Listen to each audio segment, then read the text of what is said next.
ലോകം കീഴടക്കിയ ആപ്പിളിൻ്റെ കഥ കേട്ടാലോ. 1976 ഏപ്രിൽ 1 കാലിഫോർണിയയിലെ ലോസ് ആൽറ്റോസിലുള്ള വീടിൻ്റെ ചെറിയ ഗാരേജിൽ രണ്ട് സുഹൃത്തുക്കൾ ഒത്തുചേർന്നു.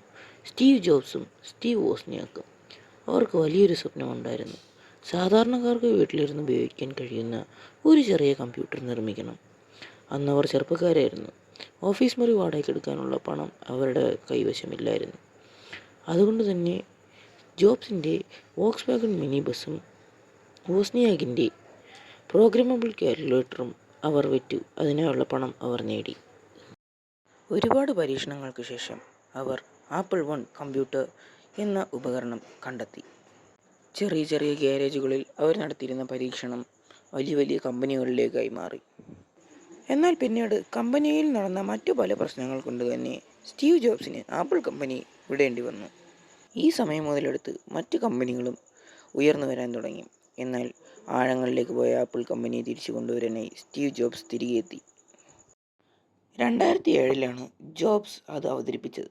മ്യൂസിക് പ്ലെയറായ ഐപോഡ്, ഒരു ഫോൺ, പിന്നെ ഇൻ്റർനെറ്റ് ഉപയോഗിക്കാനുള്ള ഒരു ഉപകരണം.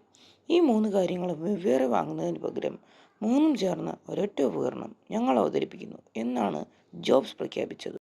ഒരു സാധാരണ ഡിജിറ്റൽ ക്യാമറയുടെ ഗുണമേന്മയുള്ള ചിത്രങ്ങൾ സാധാരണക്കാർക്ക് ഐഫോൺ ലഭ്യമാക്കി. പ്രൊജക്ട് പർപ്പിൾ എന്ന രഹസ്യനാമത്തിലാണ് ഐഫോണിൻ്റെ വികസനം നടന്നത്.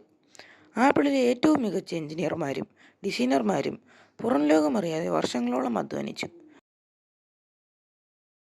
ഐഫോണിന് വേണ്ടി ഗൊറില്ല ഗ്ലാസ് എന്ന പ്രത്യേകതരം ഗ്ലാസ്സാണ് അവർ ഉപയോഗിച്ചത്. ആപ്പിൾ എന്ന പേര് മുകളിൽ വരണമെന്ന് എല്ലാവരും ആഗ്രഹിച്ചിരുന്നു. അക്ഷരമാല ക്രമത്തിൽ ആദ്യം വരുന്നത് കൊണ്ട് എളുപ്പത്തിൽ ശ്രദ്ധിക്കപ്പെടും എന്ന തന്ത്രവും അവർ പയറ്റി. ആപ്പിളിൻ്റെ എല്ലാ പരസ്യങ്ങളിലും സ്ക്രീനിൽ കാണിക്കുന്ന സമയത്തിന് ഒരു പ്രത്യേകതയുണ്ട്. 9:41. 2007 സ്റ്റീവ് ജോബ്സ് ആദ്യത്തെ ഐഫോൺ വേദിയിൽ അവതരിപ്പിച്ച കൃത്യമായ സമയം ഇതായിരുന്നു. മറ്റ് വീഡിയോസിനായി കാത്തിരിക്കൂ. അതുവരേക്കും it's me Adi signing of.